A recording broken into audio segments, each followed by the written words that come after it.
West, he's west, he's Phoenix West, he's west, he's Phoenix West.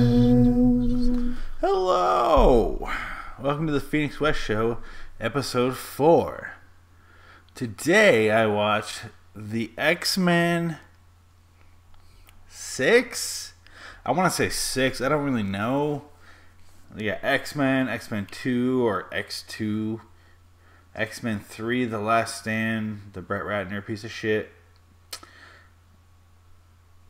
X-Men, Wolverine, something, Origins, right? Something like that. Then you got just the Wolverine, right?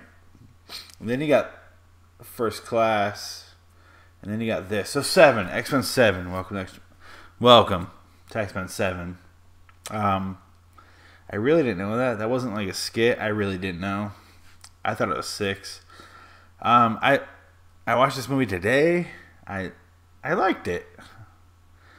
This is the first movie out of the Phoenix West show that I liked.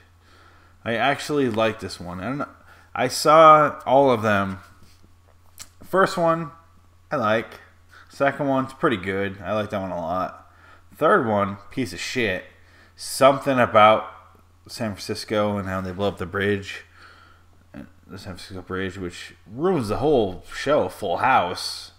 How are they supposed to get home now? How does Danny get home to raise his kids? What'd you do to him, you assholes? Brett Ratner. Fourth one, what did I say it was? X-Men Origins. Ryan Reynolds is Deadpool. I guess he's getting his own movie now. That's kind of cool.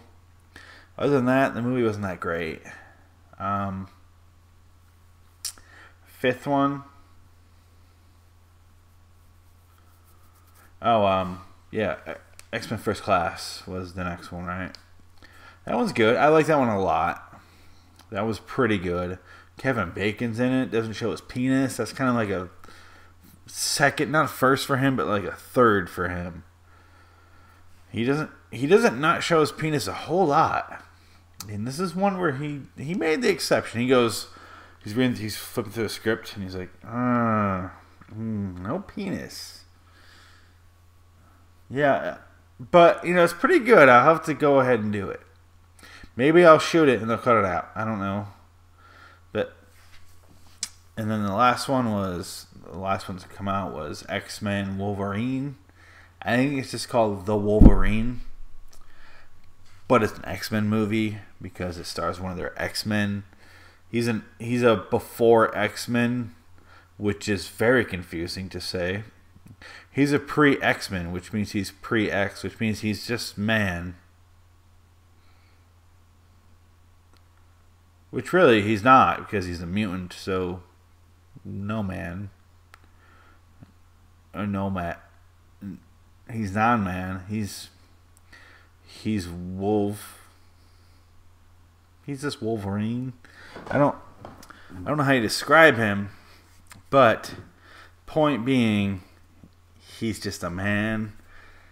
Movie kind of sucked. It was first half was cool. It was in Japan. There's a lot of cool stuff there. Not a lot happening. But the first half, he's basically homeless. He's borderline homeless. And then he becomes Japanese, and it's just weird. It gets a lot worse as it goes. And then he fights a robot, which is very confusing. But I like the first 10 minutes of that movie and the last 10 minutes. And the rest of that in here, if you see the first 10, last 10, the rest of that in here, Pollux' poop is in there. Pollux is right here, the studio dog. Right there.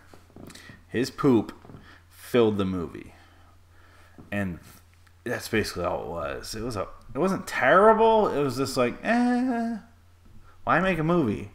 If you don't have a plot, why make the movie? I just didn't understand it. Do you like this? The reason I'm recording today is because I have to shave this in a couple days, and I'm very, very sad. It's longer than it looks on camera. It's a nice full beard. Don't look at the cheeks. I can't grow cheek hair. I realize my inadequacies as a man. I can't grow cheek hair, and I'm not insecure because I don't care, But that's just how it is. I can't grow hair on my cheeks. So that's why I introduced myself. If you watch, well, listen, because it's a podcast. But if you listen to Incredible Negative Man or Learning Wonderland, I describe myself as Phoenix Neckbeard West. And now you know why. Neck beard. Not down the cheeks. I have to technically shave this shit. Because it's not really hair. It's just kind of like loose pubes. He does feel like pubes. But it's comfy. I don't want to shave that much. I do feel like I look homeless and disheveled all the time. Just like I'm not, but I feel like if I go out on the town, I'm like I look like shit, and I get into this like number one, like if I'm in a restaurant meaning McDonald's, because restaurants you order by numbers. Like if you go to a fancy fucking restaurant, like you go to one in Paris, you're like, s'il vous plaît, monsieur, number un. You order number one. You order by number. Like you're not like you're at a Filiberto's or some Mexican restaurant. Like numero uno, because you're white and you order by number on the menu, not by what it is, because you're white. Again, I don't know if you noticed, white guy. Oh, I'm so ashamed. What can you do? Anyway, X-Men. I should mention this episode. Lots and lots of Lanny Kugel's Orange Shandy and Heineken. Orange Shandy. Not sponsored by them, but fuck, it's good. That's a bigger commercial, right? I'd buy that if they had the commercial for that. Speaking of which.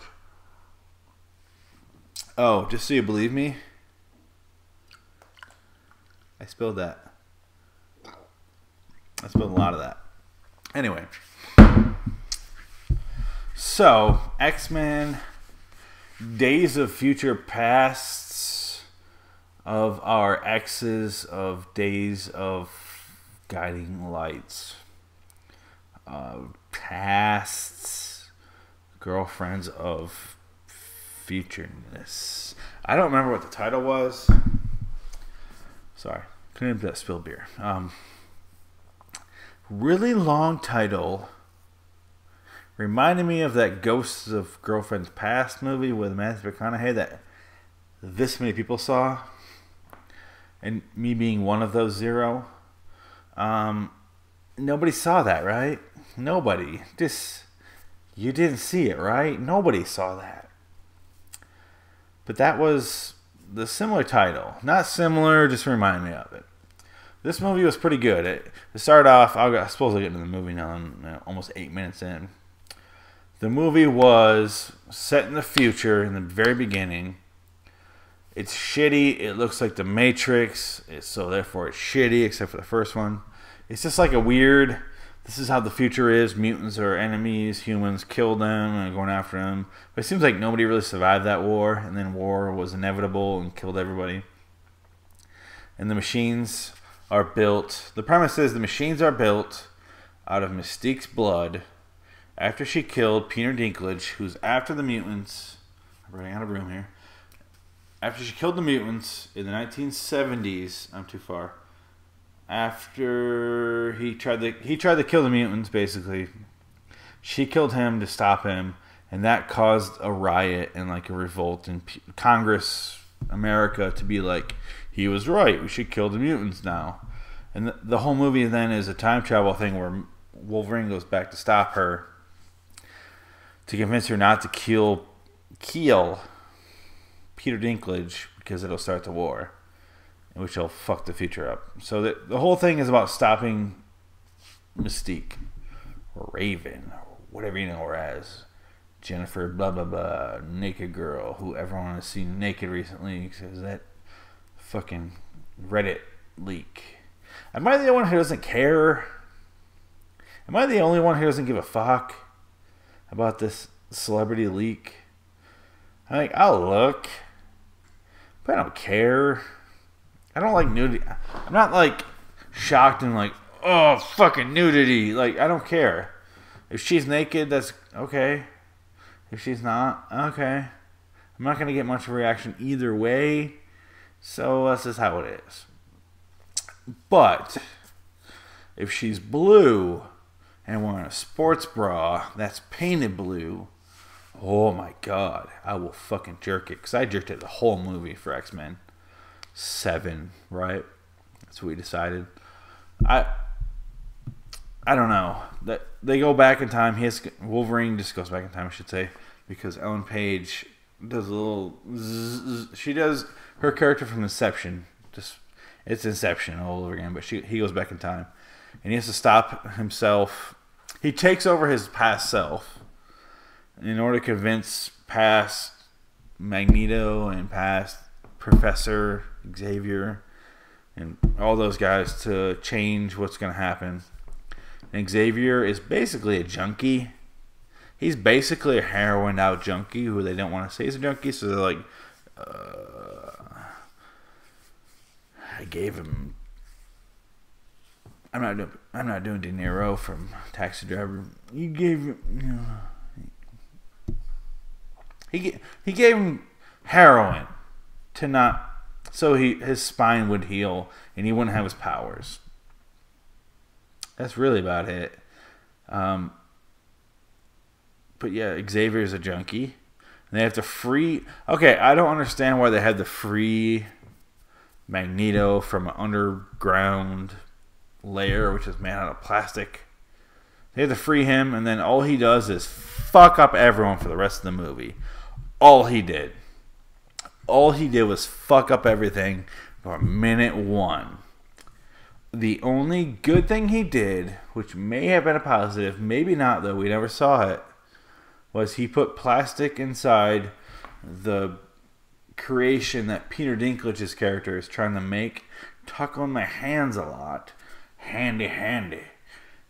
Peter Dinklage is creating this monster to take care of these mutants. And they're supposed to be metal free.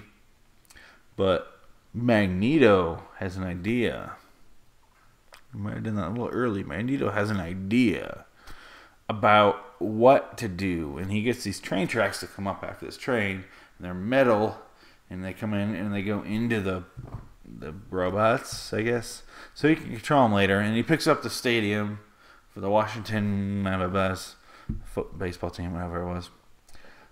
And they land around it. And then they're in the White House. And the end of the movie this is. And then he uses these robots to attack humans. And the whole movie, I can stop right here. We're almost done.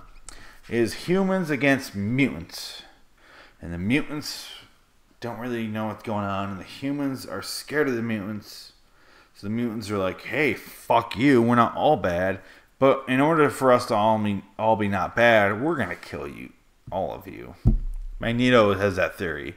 Where he's like, we're not all bad, so fuck you. You're dying. That's what makes him bad, I guess. For some reason later on in the future, he's totally with Xavier. Because of the Matrix ending, they all have to get attacked, and he gets stabbed, and it doesn't even matter. But I'll get there in a sec. Xavier has to choose between being crippled and having his power, because the heroin he takes stops his crippleism. That's where you get scientific, folks.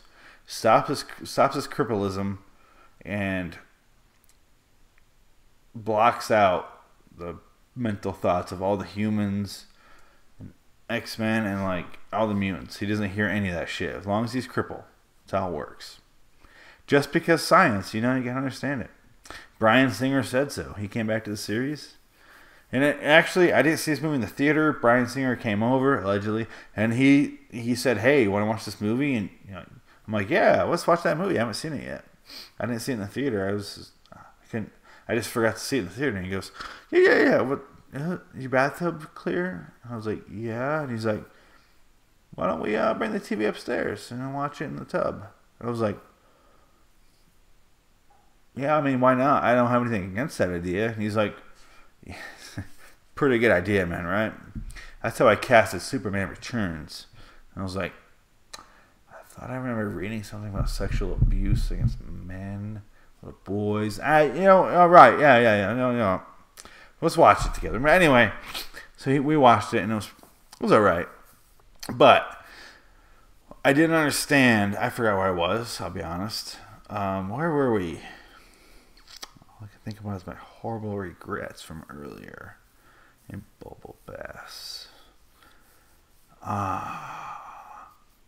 So Xavier gets trapped below metal, has to convince Raven slash Mystique not to do her thing. And first of all, if I had a superpower, it would be Mystique's. She can turn into anybody. That's like God. You could turn into any. If right now, if I could turn into Jamie Foxx, she'd be like, Jones, motherfucker. Like, if I could make you want to fuck me right now, I totally would.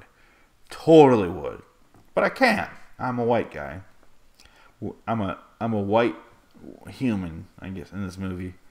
This is like a civil rights movement for whatever. Blacks against whites. Like, oh, we don't integrate it, blah, blah, blah. I get it. Whatever. But this movie, he talks Mystique out of shooting Peter Dinklage after forever. And he doesn't shoot, or she doesn't shoot him. Instead, because all the cameras on them, and she's like, no, I'll drop the gun. And then it gives sympathy to the mutants because people realize they aren't monsters. Our government's the monsters. They have Nixon. First of all, the guy who plays Nixon, terrible. He sounds like him. Doesn't look like him at all. He looks terrible. I might as well play Nixon. Get a little fake nose, a little fake forehead going on. And be like, it's just as bad. This movie was over $100 million to make, and then they have I have a fake nose. I'm Richard Nixon. Terrible.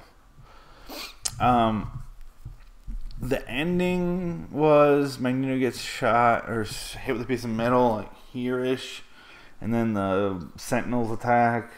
Matrix 3. They found Zion. I don't know what's happening. A lot of people died. Everyone that was in the beginning of the movie that died, it was like a flash of what could have happened. They all died in the end. All the mutants that were there with Xavier and Magneto and Wolverine and Kitty Pryde all died in the end. And you're like, okay, I know they're going to change the future. Well, okay, gets me into this. Kitty Pryde has her hands right here to Wolverine's head, who's going back in the past. Electricity shooting between her hands and his head. Okay, whatever. She goes, whatever happens back in the past will happen until I remove my hands, and then it becomes a reality. And I was like, okay.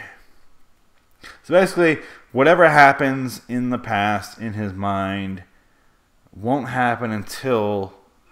become a reality currently until she removes her hands, and then it's all games are off. All bets are off, I guess is the saying. And then it becomes a reality.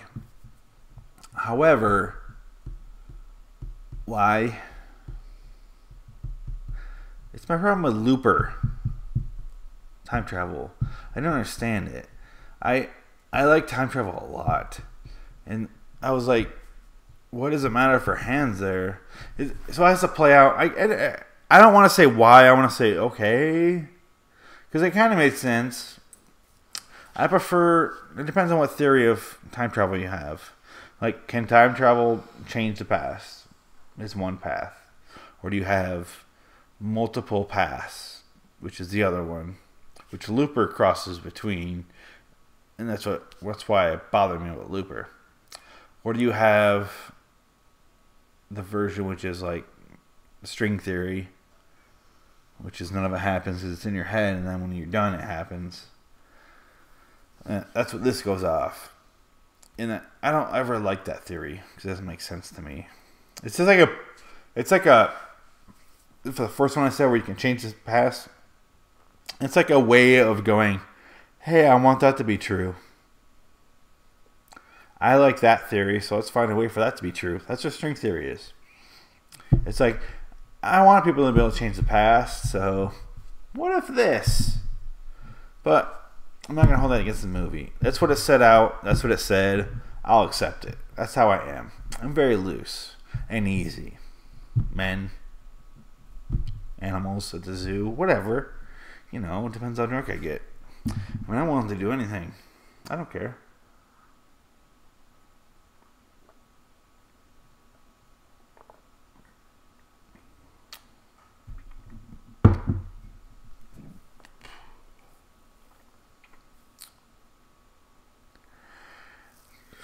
that's the end of my review as far as the movie goes. A couple things. Hugh Jackman, great as always. Michael Fassbender, holy shit, he's a psychopath in this movie. He like took his 12 Years a Slave character and moved it on. Because that scene where he puts all the rebarb into Hugh Jackman and throws him in the river. Holy shit, it's brutal. Number 3, I loved the addition of Evan Peters as Quicksilver. I know the Avengers are going with the other guy from Kick-Ass, Aaron Johnson, right? Johnson. But Paul looks like he's dead. I want to move the camera, but I don't want to upset you. Maybe I won't a sec. Evan Peters as Quicksilver is amazing. I love American Horror Story. I didn't even like the movie that much, but I loved his performance in Adult World. Him and his girlfriend Emma Roberts and John fucking Cusack, who I would totally like. Yeah, totally, John Cusack. Call me, man. It's been a while, but I love Evan Peters, and he made the movie so much better. But he's only in like 6 minutes. But he has a great scene where he moves in. He moves really fast. If you haven't watched the movie. Why are you watching this if you watched the movie? So he was really fast, and he's great. And he basically could rape. He has the Zach Morris Saved by the Bell thing, but he can't stop time, but he can pretty much stop time because he moves so fast. And it makes you wonder how much older he should be than he really is, because he's supposed to be like 20 or 17 in the movie, 15, somewhere in there, teenager. But if you're moving at 160th of the time that everyone else is, 150th, let's just say, everyone else is 150 times older than you, because every second of your life is 150 seconds. Think about that. That's how they filmed that movie. They filmed his scene at 150 frames per second. So I guess it's not that percentage, but it's 24 compared to 150, whatever that math is. He sees things that much slower. So he feels like every day would seem so much longer to him. And he would just be like, every day is a direct. He would be not like, he's got a room full of stolen shit, and he's like, hey, how you guys doing? Like, he would be like, kill me. Fucking kill me. Because when I'm 80, I feel like I lived 200 and some years, 300, whatever the math ends up being, 342, I don't know. He feels like he lived that many years because every day is a drag. Every single day.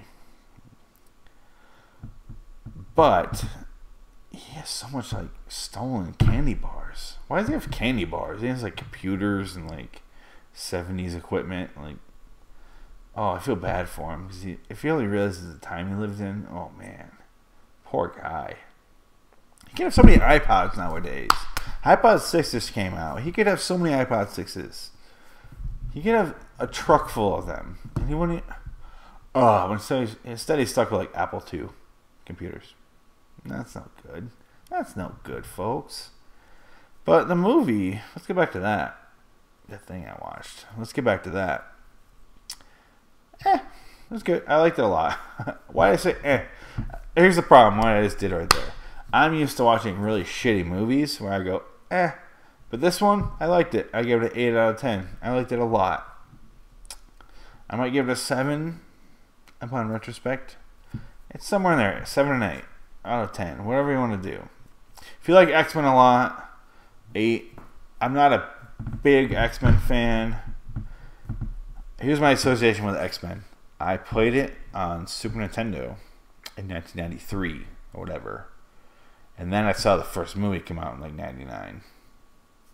That's my association with X-Men. I saw the movies, and then I played the X-Men game. I didn't really care for it, and then mid early 90s. That was about it. That was about it, really. So I liked it a lot. I like time travel. This was an interesting form of time travel for me. The movie presented a lot of interesting stuff. Wolverine couldn't think too much or get too aggravated because he's Switch. They didn't really explain it. They didn't really come into play that much. Only one scene. And then it didn't really matter as it ended. So, I'd say if you want to watch X-Men, watch this one. It's probably one of the best ones. I like X2, First Class, and this are the best out of the 7. So those 3. X1, the first X-Men's pretty good, but I'd say those 3 I just mentioned are high level, higher echelon of X-Men. I can't believe I'm saying higher echelon of a superhero franchise. But I say watch it. Watch it. Why not? Why not? What are you gonna do with your life? You're gonna jerk off all day and fall asleep eating Wendy's? What are you gonna do? Really? Fuck you. Fuck you. Fuck you, you motherfucker. God, you piece of shit. Why are you such a negative asshole? Why do you have to judge everything I say? He's west, he's Phoenix west, he's Phoenix west.